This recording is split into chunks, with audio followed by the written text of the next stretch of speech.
Hey, this is Sabrina Monarch of monarchastrology.com, bringing you the astrology forecast for June 16th to June 22nd, 2021.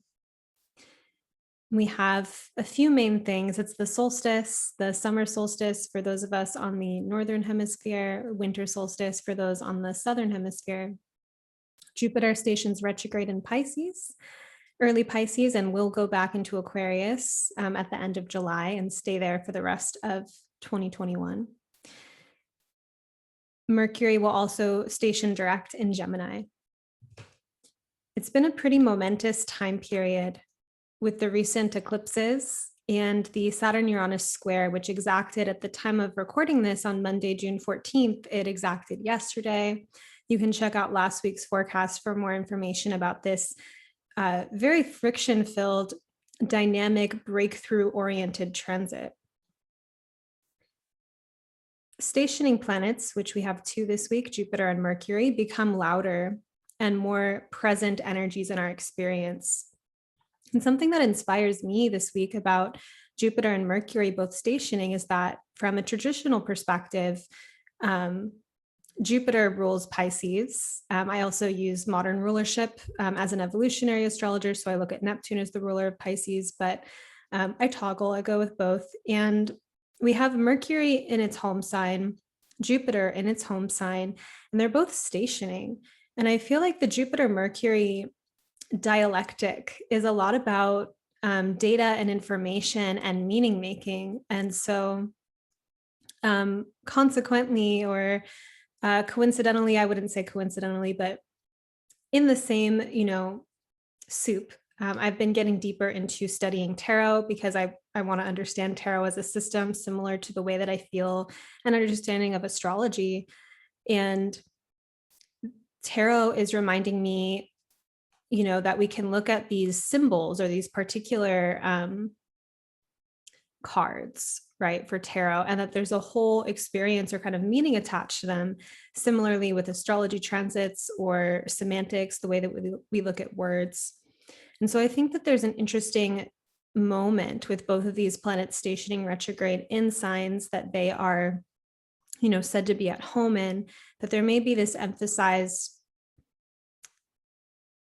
clarity, or at least just simply an emphasis on what data points, what mapping tools we're using, what are we collecting as in terms of things that we're observing, things that we're noticing, things that maybe we're writing down and recording, and what story are we weaving around it. Jupiter in Pisces specifically stationing may bring to our awareness our relationship with both despair and faith, longing and fulfillment, an empty cup and the cup flowing over, right? So Jupiter exaggerates and expands what it touches. And the sign of Pisces is mystical. Pisces is the many changing moment to moment emotions of the mystic, from despair to bliss. And I think that there's a quality with Jupiter where, we tend to think of Jupiter as like a really fun kind of planet. It brings the party, it's banquets, it's expansion, it's opportunity.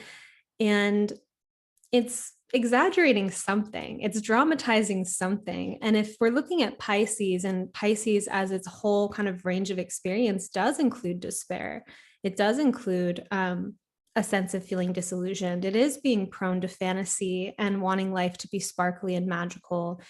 And so noticing at this time what our relationship is with that kind of spiritual longing or spiritual hope, right? And it's possible that the arrival of good fortune wants only our attention, that if we can be with our longing, we can be with the inverse of our longing. So we can be with the empty cup, and we can be with the cup flowing over. These two things are, the same. They're one and the same, two sides of the same coin, but we experience them as different frames of time. But if you think about some of your most fulfilling experiences in this life, and some of the experiences of longing or emptiness that led up to those that cued you in, oh, something's missing here. I desire something. I'm yearning for something. And then when it arrives, you feel that sense of being fulfilled in places that you used to feel empty. So I think that Jupiter and Pisces may bring us in touch with, that whole range of feeling emptiness, despair, even to feeling like ecstatic or blissful. It may be worth considering where we are being called to surrender more.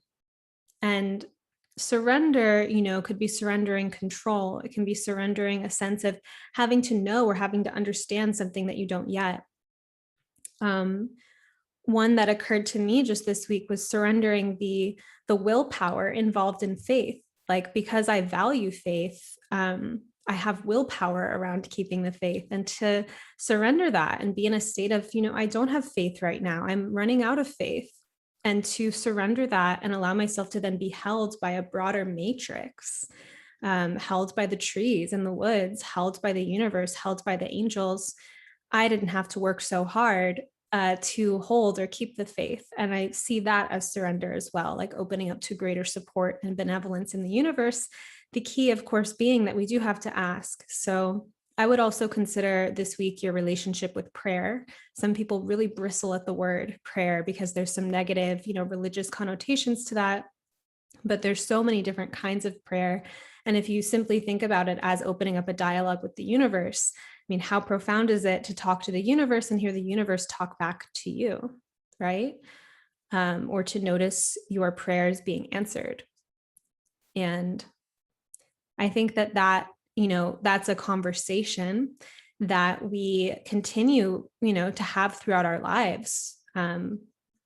If we open that conversation, if we entertain it.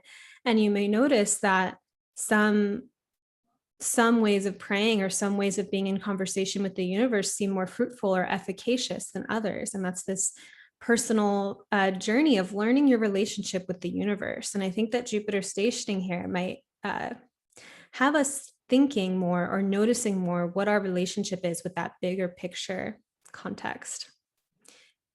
Mercury's retrograde in Gemini has involved a square to Neptune and Pisces for the duration of this retrograde. So experientially, we may have vacillated between confusion, which is a Mercury-Neptune thing, as well as inspiration. Generally Neptune can be that confusing fog or like deep, mystical inspiration. We have likely been confronted with contemplating the unseen, such as the arrival of the future, and will it be colored more by our hopes or our fears? And do we even have access to envisioning what is to come, or does it feel out of reach to even picture it? Can you even imagine the future? Without the actual data points, we can be left to our own mental loops, our own egoic stories. Where we have been able to dissolve unhelpful or challenging mental loops, this could have felt profoundly healing.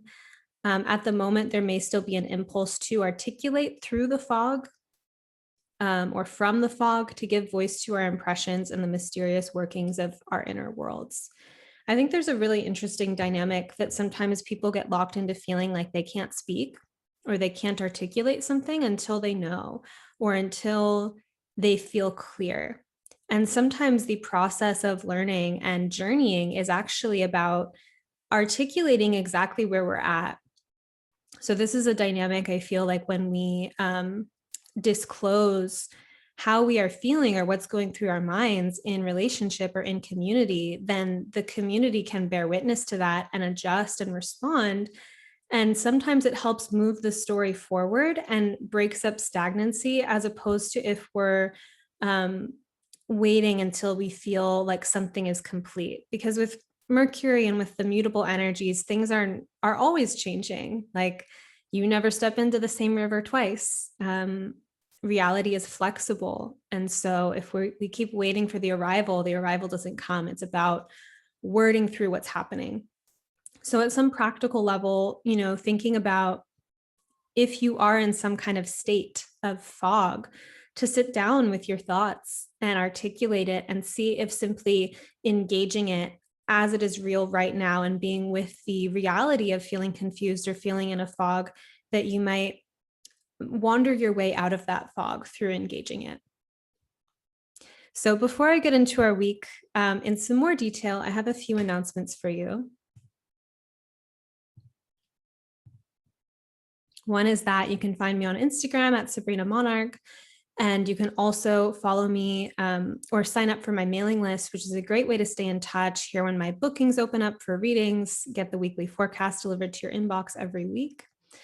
My novel, The Garden of Sleeping Hammers, is now out. You can order it through Barnes & Noble. I have links in the notes, and I will be, sharing more, events or kind of interviews about the book as time goes forward. If you'd like to talk to me about the book in terms of interviewing me, or you have, podcasts in the literary world that you have in mind, please connect me. I am slowly kind of making a book tour situation. I'm also creating a new course called Image Hive about creative writing, and this is available through the Kickstarter. So let me show you what I have going on here. So I am funding the next year ahead. Oh, we just jumped up to 30. Okay, when I started recording, we were at 29. So this is a Kickstarter to fund the year ahead of these forecasts, the YouTube channel, and Magic of the Spheres podcast.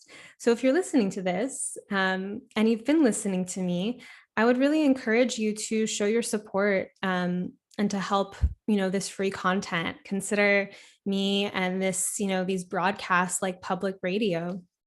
The reality being that I love doing this and I would share it, regardless of if this campaign was funded.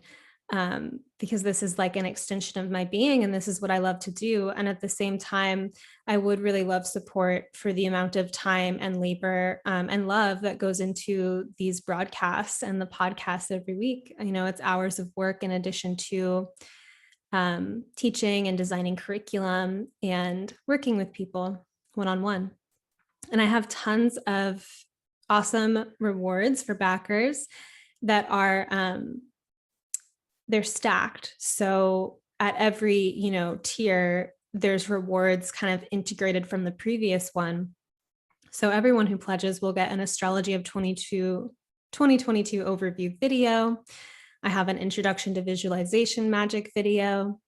Visualization magic is something I've been practicing every day, even as a child before I knew what it was. And it's deep magic. Can change your life with your imagination. I have a craft of astrological writing video, an astrological eros video I'm super excited about. Evolutionary astrology reading, there's still 23 spots left. And normally when I open my books, those go fast. Though I know that, there's some other things here that you may want to get, but you can get a reading with me. Image Hive, so this is the creative writing series, the title based off of this idea that writers are a collector of images. So we're really going to be talking about the capacity of vision and being a seer as part of the craft of writing. And I would really just go check out the course page and read I'll leave the link in the notes. Read the talk descriptions. They're going to be really amazing. And I'm excited for this. Online Presence as Performance Art is back. If you missed it last year, this is basically 10 plus hours of transmissions about cultivating a magical and enchanted relationship with the internet. People loved it last time, and I'm excited to be offering it again. And you can get a combination of the courses as well as a discounted tuition to the Evolutionary Astrology Intensive, and you can get all 3 courses. So check that out. At the lowest, you can pledge 25. My goal is to have 116 plus backers since we had 115 last year. So I will leave the link to the Kickstarter in the notes. And I thank you so much for those of you who have already supported and those of you who are intending to. Okay. Jupiter 20th, June 20th, 2021, Jupiter stations retrograde in 2 degrees of Pisces at 8:05 a.m. Pacific. So Jupiter stationing retrograde in early Pisces will bring Jupiter back into Aquarius, like I mentioned. That will happen July 28th through December 28th of this year that Jupiter is back in Aquarius. We'll re-enter at the very end of the year and move in and out of Pisces and Aries in 2022. So Pisces is the home of Jupiter in traditional astrology, which means that Jupiter has more resources at hand to carry out its purpose. Jupiter topics include things like expansion, beneficence, I don't know how to say that word, opportunity, higher learning, spirituality, and celebration. Now, for what it's worth, the idea of Hellenistic astrology, essential dignity, and whatnot is a lens that I play with, but I come from an evolutionary astrology lineage where, there is no idea of planets having more or less dignity in various signs. So I kind of hold both perspectives, but it is interesting to think about Jupiter, at home here and thinking about how this could mean that Jupiterian things are more easily come by at this moment.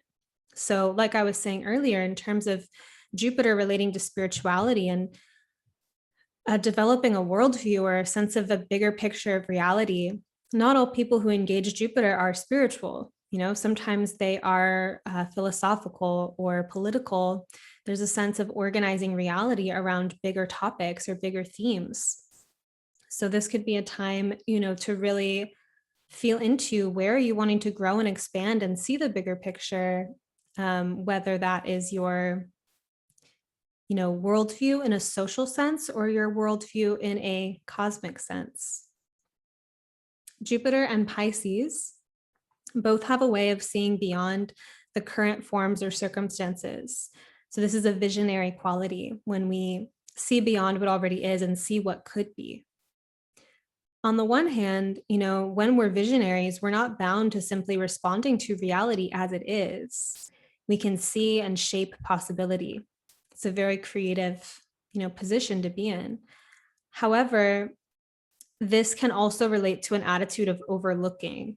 Consider the person who sees the best in people and how this person likely does bring out the best in people through their magnanimity, etc. While also this person may have to navigate not being delusional or putting themselves in compromising situations because, they see the best in that other person. I think this is a really interesting balance or thing to be in relationship with, is how having the best expectations or the best intentions can shape beautiful circumstances. And it also can be something that we need to be sober about or balance out, depending on the situation. With Jupiter stationing retrograde in Pisces, our impulses for fantasy and optimism may be coming into focus. We may be discovering a resolve in our faith that is being challenged, or we may be giving up faith as we realize that we're dreaming something that isn't in alignment with us or our truth. Like you can go hard on a dream and become disillusioned of that dream. And it's powerful really to be able to pivot when that is the truth. Maybe we are simply growing tired of clinging on to something, and so we're assessing that.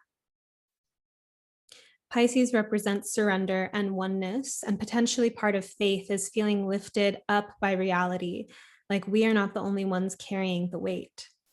At times, this can look like letting go. There may be certain areas of life where it serves us to be visionary, where this impulse truly does connect us with greater and vaster heights.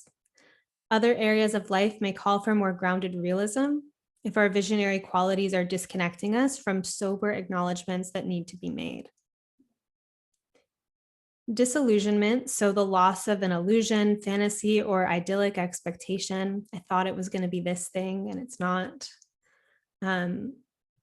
It's a big and unraveling emotion.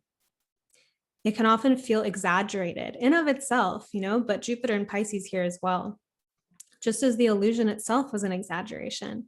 Imagine blowing up a balloon and letting all the air come out. Be gentle with yourself if you experience disillusionment. It will pass. It doesn't mean that all is lost, nor that every dream must be sacrificed. And in the case that we have found or are currently connecting with a resonant portal or resonant portals of fantasy, such as in creative practice or playing with our perception, charisma magic is also a big thing that I think a lot about, especially in this context, because if we are to go out and be around people and we have a bunch of thoughts that are negative or self-judgmental or anxious, right? We will interact with that field of the social situation from that nervous, anxious place versus when we imagine our way, into a more confident way of being, right? And that can be done through actually cultivating parts of ourselves realistically or pragmatically that we associate the consequence of, oh, if I do this, I'll be confident. We can also imagine ourselves as confident or have more generous thoughts about ourselves and about how we interact with other people, for example, and that can then come true. So it's interesting the ways that we can work with imagination to actually have an experience materialize, right? And we can also use imagination to stay in a circumstance, project that fantasy onto something that cannot hold that fantasy because it's not true. So feeling into where do you have boundless creativity and you can go into this portal of fantasy and manifest something, and where is that fantasy being funneled into something that cannot hold that? And so for where we feel connected to, a resonant portal of fantasy, as I'm calling it at this moment, there may be a lush period of images and impressions. I'm in the field of Image Hive right now, channeling this writing course. So I'm a little bit back in, or a lot back in recording my dreams, always, like as a discipline. So my dreams are becoming more vivid. And noticing my thoughts and the words that come up that are, they just drop into my mind and I just write them down, especially when I'm about to fall asleep. And so it's just been really interesting to play with catching these images because in the last, some years, I think that I sit down to write and it happens. But because I'm in the field of Image Hive and I'm talking about the practice of writing, I am retracing my steps back through how I learned how to write and doing those things again to re-embody them and figure out how I would talk about them and transmit them. So I'm having a really good time like reopening this kind of world. So just as an example, and I'm just, have to tell you about Image Hive because I'm so excited about it. But I think that there is something magical about contacting images, right? And so when we are in the state of imagination about whatever it is that you are visioning in your life, the more that you water that channel, make space for that channel, the more that the images, the ideas, the visions flood in. Sun enters Cancer. We have the solstice at 8:32 p.m. Pacific. And we begin to separate from the recent eclipse season that took place on the Gemini-Sagittarius axis. Eclipses are generally unstable and chaotic time periods, and Gemini and Sagittarius are mutable signs that promote learning through new experience. Our affairs may have felt up in the air lately, and Cancer season initiates new impulses homeward, inwardly, or into the realm of our emotional core. Post-wandering or exploring, so these eclipses on the Gemini-Sag axis, the urge to bond and form attachments can grow. The water signs, so that's Cancer, Scorpio, and Pisces, are lit up and motivated by love and feeling loved. It's sweet, right? Where fire is motivated by destiny and adventure. Earth by cultivating our bodies and material life, money, things of that nature, and air by the intellect, ideas. So the desire from the water element to feel loved, to feel belonging, which is also a Cancer theme, to feel at home, also Cancer, can all be very direct in our experience. Like we literally are looking for love or looking for home, and it can be cloaked in other things. So the thing that we feel will bring us home or bring us to that feeling. I think it can be powerful to hold an awareness of that deeper energy or that deeper emotion we're seeking to feel and contacting that field as opposed to getting too lost in the form. Because the field is abundant, the form is collapsed, it's the infinite turned into a specific form. And it's important to be in relationship with forms. We are forms, we are bodies, we eat, like these are all forms. But when we can see the universal currents flowing through these forms, I think we have more access to making choices that resonate with our values or the emotional values that we're seeking to cultivate. So if we know that we want to feel loved, right? And we have a specific locked way of, this is how I feel loved, but it's not actually working. There's a way to kind of soften that and feel into a deeper field of love and home that is available in more ways than we think it was. Some of our animal friends may be good teachers here in the Cancer season themes, in the way that they can be so transparent about wanting attention or basking in the attention that we give them, how they can radiate love and affection and be so interested in connection so visibly. We may find them adorable and completely approve of and celebrate them, while that same energy that lives inside of us, transparent emotionality and the impulse toward affection and connection, may not be as upfront and center or something we approve of or celebrate as deeply as we do in a dog or a cat. And yet this very Cancerian dimension of ourselves is a portal to greater connection and love.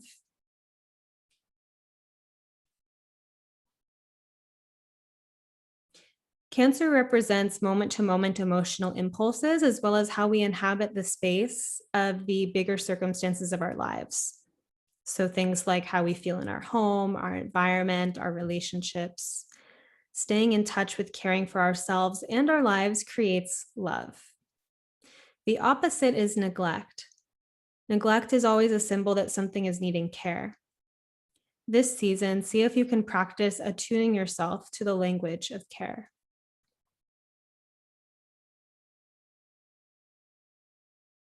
June 21st, 2021, Venus in 23 degrees of Cancer will trine Neptune in 23 degrees of Pisces at 6:57 a.m. Pacific. Here, nostalgia and romanticization of the past could be a theme. Passively, this is like a sedative that could take us nowhere, disconnects us from the present. With a little more intention and curiosity, nostalgia may be a symbol that we are seeking to retrieve something that was formative for us, a feeling, a sensitivity, a quality of being. Our way back into this state will be new, though, since our reality has changed. Nostalgia, when you break down the etymology, there's it comes down to like a painful return home. Like it's a painful emotion, nostalgia, where we're longing or pining for the past.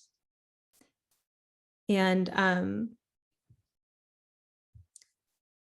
it's interesting to think about those moments that we long for from the past, because usually those moments were so of the essence of the moment that we were fully there or present. Potentially, you might have nostalgia for times that you also were stuck in nostalgia or something. It's like an endless chain. But for the most part, some of these like things that we really value from the past, it's like we were just so fully there. And so sometimes there's that alarm bell of like, oh, I missed that. And, what is that quality and how do you contact that quality again, right? Or how do you feel into the numinosity of the present moment such that what you're living now becomes capable of being future nostalgia? June 22nd, 2021, Mercury stations direct in 16 degrees of Gemini at 3 p.m. Pacific. Mercury will leave post-retrograde shadow on July 7th. So that just means it recatches up with the same degree of Gemini where it originally stationed retrograde.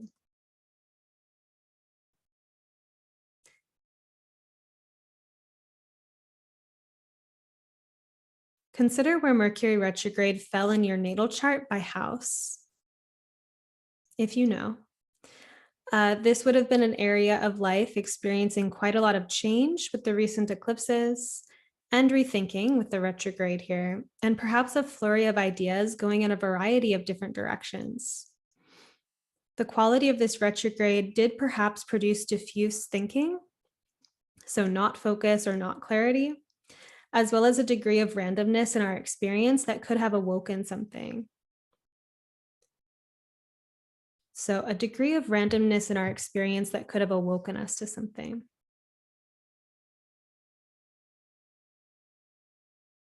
If we always follow the same paths physically through the world or cerebrally in the mind, we always go to the same habitual places, just same. A detour from the ordinary path, some novelty, Gemini specialty, will generate new understandings. Some clarity or direction may be returning as Mercury picks up speed and goes direct, or Mercury goes direct and picks up speed, in that order. But consider what your recent travels have revealed to you.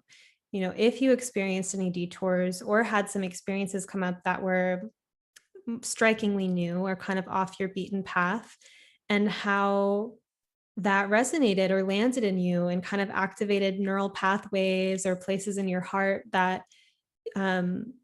you're a little bit less used to contacting.